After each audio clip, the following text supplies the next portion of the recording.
अमेरिकेनं इराणच्या आण्विक तळांवर हल्ला केलाय। अमेरिकेचे राष्ट्रपती डोनाल्ड ट्रम्प यांनी ट्विट करून ही माहिती दिली आहे। इराणच्या फोर्दो, नतांज आणि इस्फहान आण्विक तळांवर हल्ला केल्याची माहिती ट्रम्प यांनी दिली। इराणवर हल्ला केल्यानंतर डोनाल्ड ट्रम्प यांनी अमेरिकेच्या सैनिकांचं कौतुक केलं। जगात असे दुसरे कोणतेही सैन्य नाही जे हे करू शकलं असतं। अशी आता शांततेची वेळ आली आहे असं ते म्हणाले। अमेरिकेचे राष्ट्रपती डोनाल्ड ट्रम्प यांनी इराणला पुन्हा धमकी दिली आहे। इराण थांबला नाही तर पुन्हा हल्ला केला जाणार असा इशारा ट्रम्प यांनी दिलाय। इराणनं आता शांततेचा मार्ग स्वीकारावा असं आवाहन ट्रम्प यांनी केलंय। अमेरिकी सैन्यानं अचूक हल्ला केलाय, मात्र इराण पुन्हा चूक करत असेल तर मोठा हल्ला केला जाईल अशी धमकी ट्रम्प यांनी दिली। पहलगाम हल्ल्याप्रकरणी NIAनं मोठी कारवाई केली आहे। हल्ल्याप्रकरणी NIAनं 2 आरोपींना अटक केली आहे। हल्ल्यापूर्वी या आरोपींनी 3 दहशतवाद्यांना आश्रय दिला होता अशी माहिती समोर येते। या हल्ल्यानंतर इराणकडून प्रतिक्रिया देण्यात आली। शत्रू राष्ट्रानं आमच्यावर हल्ला केला अशी प्रतिक्रिया इराणनं दिली आहे। फोर्दो अणुप्रकल्पावर हल्ल्याची कबुली इराणनं दिली आहे। तसंच इस्फहान आणि नतांज या अणुप्रकल्पांना लक्ष्य करण्यात आल्याचं इराणनं म्हटलं आहे। इस्रायलकडून इराणच्या आण्विक तळांवर सतत हल्ले सुरू आहेत। इस्रायलनं इराणच्या आण्विक केंद्रांवर हल्ला केल्याचा व्हिडिओ जारी केलेला आहे। या व्हिडिओतून इस्फहान अणुकेंद्रावर हवाई हल्ल्यानंतर झालेला विध्वंस दाखवण्यात आलेला आहे। इस्रायली सैन्यानं इराणच्या इस्फहान या अणुकेंद्रावर झालेल्या हल्ल्याचा व्हिडिओ जारी केला। इराणनं अमेरिकेवर मिसाईल हल्ला करण्याची धमकी दिली आहे। खोमेनींच्या सल्लागारानं अमेरिकेला हा इशारा दिलाय, तर अमेरिकन सैन्यावरही मिसाईल हल्ला करण्याची धमकी खोमेनी यांच्याकडून देण्यात आलेली आहे।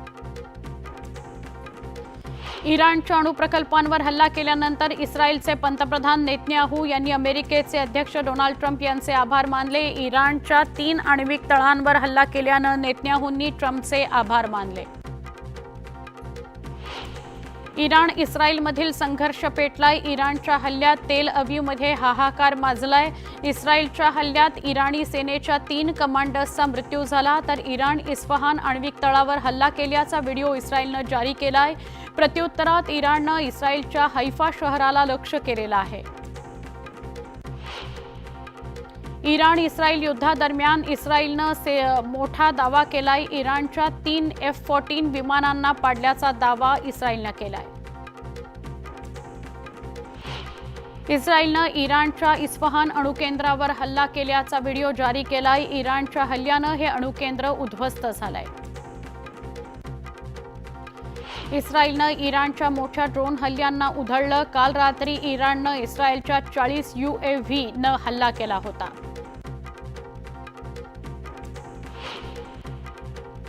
हुती बंडखोरांनी अमेरिकेला धमकी दिली आहे। ट्रम्प यांनी इस्रायलला पाठिंबा दिला।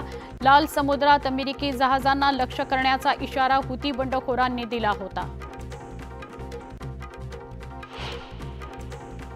इराणच्या इस्रायलवरील हल्ल्याचे नवे पुरावे समोर आलेत। इस्रायलच्या अनेक भागात झालेला विनाश यातून ठळकपणे जाणवतोय। इराणचे सर्वोच्च नेते अयातोल्ला अली खोमेनी यांनी आपल्या संभाव्य उत्तराधिकारी म्हणून 3 मौलवींची नावं पुढे केलेली आहेत, मात्र या तिघांची ओळख अद्याप उघड व्हायची आहे। विशेष म्हणजे या शर्यतीत खोमेनी यांच्या मुलाचा समावेश नाही हे यातून स्पष्ट झालेलं आहे। इस्रायलनं पुन्हा एकदा इराणवर हल्ला केला। या हल्ल्यात तेहरानचे किमान 3 वरिष्ठ कमांडर मारले गेल्याचं इस्रायलनं म्हटलंय, तर एका अणुशास्त्रज्ञाचाही मृत्यू झाल्याचं इस्रायलनं म्हटलंय।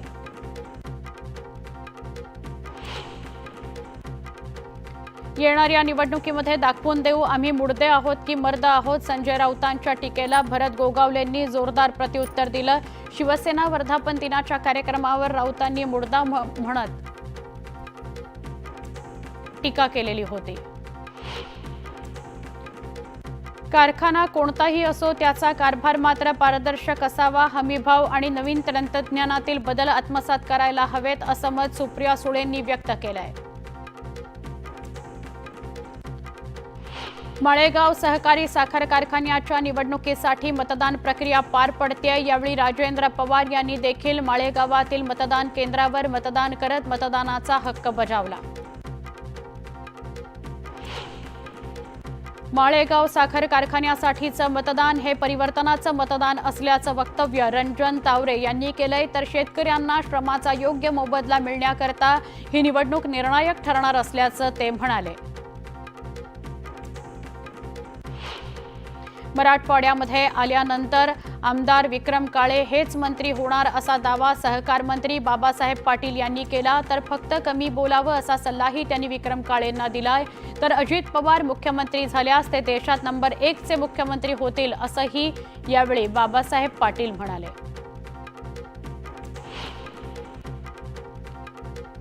साताऱ्याची बातमी बघूया।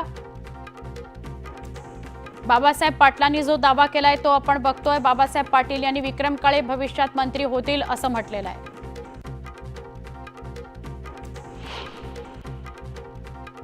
बातमी साताऱ्याची आहे। साताऱ्याच्या किल्ले सज्जनगड मार्गावर दरड कोसळली आहे। यामुळे वाहतूक विस्कळीत झाली आहे। तातडीनं दरड हटवण्याची मागणी नागरिकांनी केली आहे।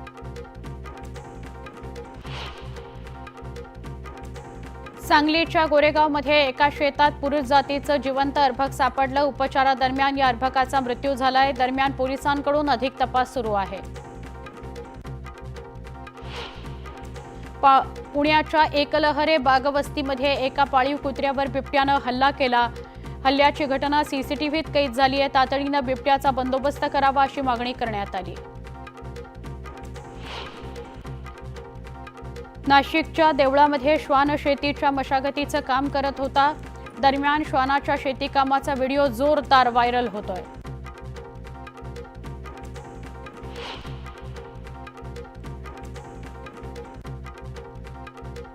जळगावच्या पाचोरा इथल्या पितापुत्रानं हिमालयात 1,500 किलोमीटर बाईक रायडिंग केली आहे। कमलेश भोसले आणि शुभंकर भोसले असं बाईक रायडर्स पितापुत्रांचं नाव आहे।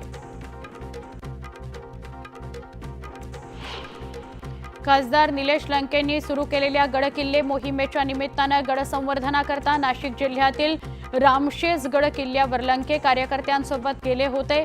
लंके यांनी गडाजवळ असलेल्या एका शाळेत मुक्काम केला। यावेळी त्यांच्यासोबत खासदार भगरे यांनी देखील मुक्काम केला।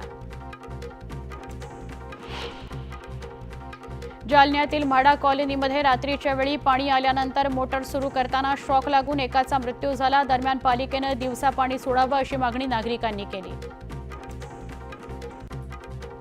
पाटण तालुक्यातील गोवारे कोडोडी इथं 8 फूट लांबीच्या अजगराला वनविभागासह सर्पमित्रांनी रेस्क्यू केलं। रेस्क्यू केलेल्या अजगराला नैसर्गिक अधिवासात सोडून देण्यात आलं। धाराशिव जिल्ह्यातील 100 फूट एकराहून जास्त क्षेत्रावरील शेतकऱ्यांचं सोयाबीनचं बियाणं उगवलं नसल्याचा धक्कादायक प्रकार समोर आलाय। 11 दिवसांनंतरही बियाणं उगवलं नसल्यानं शेतकऱ्यांवर आता दुबार पेरणीचं संकट आलं आहे। जळगाव जिल्ह्यातील रावेर तालुक्यामध्ये केळीच्या भावात वाढ झाल्यानं केळीच्या व्यापारात मंदीचं सावट आहे। रावेर बाजार समितीत 1,975 ते 2,175 रुपयांपर्यंत केळीचे भाव पोचल्यानं अन्य राज्यात होणाऱ्या निर्यातीवर याचा मोठा परिणाम झाला आहे। चिपळूणजवळच्या कामथे इथं मुंबई गोवा महामार्गावर प्रदूषित रसायनयुक्त केमिकलचं पाणी नदीत सोडणारे टँकर नागरिकांनी पकडले। 2 टँकर्स रंगेहात पकडण्यात आले। या प्रकरणी पोलिसांनी कारवाईला सुरुवात केली आहे। अकोल्यातील एका मानसोपचार तज्ज्ञानं आत्महत्या केली आहे। अनेस्थेशियाचं इंजेक्शन घेऊन आत्महत्या केल्याची धक्कादायक घटना समोर आली आहे। आत्महत्येचं कारण अद्याप अस्पष्ट आहे। सोलापूर जिल्ह्यातील तलावांच्या पाणी पातळीत वाढ झाली आहे। रामपूर तलाव 100% भरलाय तर हिप्परगा तलावातील पाणी पातळीची 100%कडे वाटचाल सुरू आहे। तर होडगी तलावातील पाणी पातळी 67%वर गेली आहे। संगमेश्वर तालुक्यातील देवरुखमध्ये मार्लेश्वर या स्वयंभू देवस्थान परिसरात असलेल्या मार्लेश्वर धबधब्यानं सगळ्यांनाच भुरळ घातली। धबधबा ओसंडून वाहू लागल्यानं नागरिकांची पावलं धबधब्याकडे वळू लागली। वर्ध्यासह ग्रामीण भागात पावसानं हजेरी लावल्यानं शेतकऱ्यांनी लागवडीला सुरुवात केली आहे। तूर, कपाशीसह सोयाबीन लागवडीच्या कामांनी वेग घेतलाय, तर शेतकऱ्यांना आता दमदार पावसाची प्रतीक्षा आहे. मराठवाड्यातील अनेक भागांमध्ये पिण्याच्या पाण्याची भीषण टंचाई आहे. विभागातील 376 गावं आणि वाड्यांमध्ये अद्यापही 470 टँकर्सद्वारे पाणी पुरवठा सुरू आहे. यामध्ये सर्वाधिक टँकर छत्रपती संभाजीनगर जिल्ह्यात सुरू आहेत.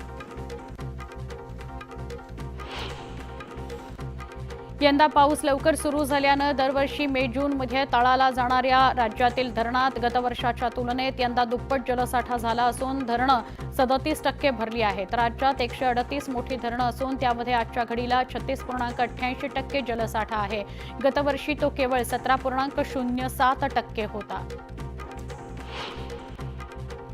कोयना धरणाअंतर्गत कोयना, नौजा, महाबळेश्वर या परिसरासह पाटण तालुक्यातही अद्याप दमदार पाऊस कोसळतोय. धरणाअंतर्गत विभागातून सध्या सरासरी 25,324 क्युसेक पाण्याची आवक होते. त्यापैकी धरण पायथ्याशी असलेल्या वीजगृहातून वीज निर्मिती करून 1,050 क्युसेक पाणी कोयनात सोडण्यात येत आहे.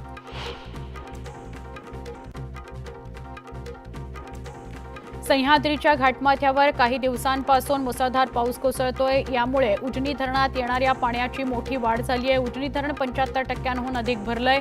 प्रशासनानं पूर नियंत्रणाकरता धरणातून भीमा नदी पात्रात 21,600 क्युसेक इतक्या वेगानं विसर्ग सोडला आहे.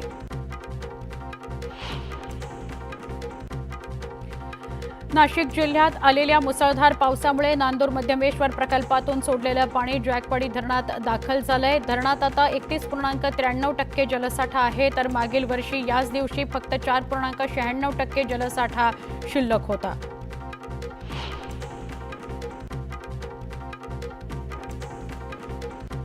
चंद्रपूरच्या धानोरा टोल नाक्यावर जनावरांची वाहतूक करणाऱ्यांवर कारवाई करण्यात आली आहे. यावेळी पोलिसांनी 72 जनावरांची सुटका केली. या प्रकरणात पोलिसांनी गुन्हा दाखल केला आहे. माळशेज घाटात पर्यटकांच्या वाहनानं एका दुचाकीला जोरदार धडक दिली. यात एकाचा जागीच मृत्यू झाला. 2 जण गंभीर जखमी झालेत. दरम्यान संतप्त गावकऱ्यांनी काही काळ महामार्ग रोखून ठेवला. मोठी वाहतूक कोंडी निर्माण झाली.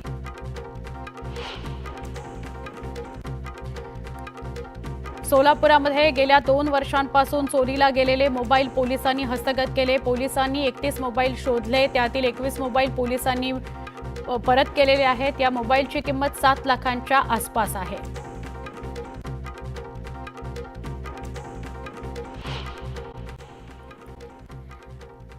निवृत्तीनाथांच्या पालखीचं अहिल्यानगरमध्ये मोठ्या वाजत गाजत भक्तिमय वातावरणात स्वागत करण्यात आलं.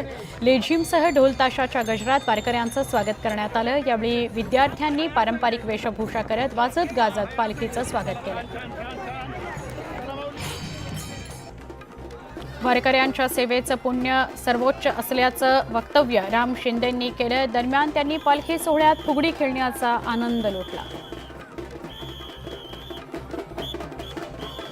पंढरपूरमध्ये आज सायकलवारी संमेलन पार पडणार आहे. संपूर्ण महाराष्ट्रातून सायकलस्वार पंढरपुरात दाखल झाले. त्यावेळी रेल्वे मैदानावर सायकल रिंगण सोहळा पार पडला. आषाढी वारीत येणाऱ्या वारकऱ्यांच्या आणि संतांच्या स्वागताकरता पंढरपुरात महास्वच्छता अभियान राबवण्यात आलं. तब्बल 4,500 ते 5,000 अधिकारी आणि कर्मचाऱ्यांसह स्वयंसेवेने स्वच्छता अभियान राबवलं गेलं. शहरातील तब्बल 42 ठिकाणी स्वच्छता अभियान राबवण्यात आलं. यावेळी ग्रामविकास मंत्री जयकुमार गोरे हे देखील या स्वच्छता मोहिमेमध्ये सहभागी झाले होते. शिर्डीतून पंढरीला निघालेल्या साईबाबांच्या पालखीचा राहता शहरात मुक्काम होता. आज साईबाबांची पालखी पंढरपूरकडे मार्गस्थ झाली. विठुनामाचा गजर करत, साईनामाचा जयघोष करत वारकरी दिंडीत सहभागी झाले. यावेळी साईबाबांच्या पालखीचं सर्वत्र उत्साहात स्वागत करण्यात येत आहे, तर भाविक विठूच्या गजरात तल्लीन झालेले आहेत.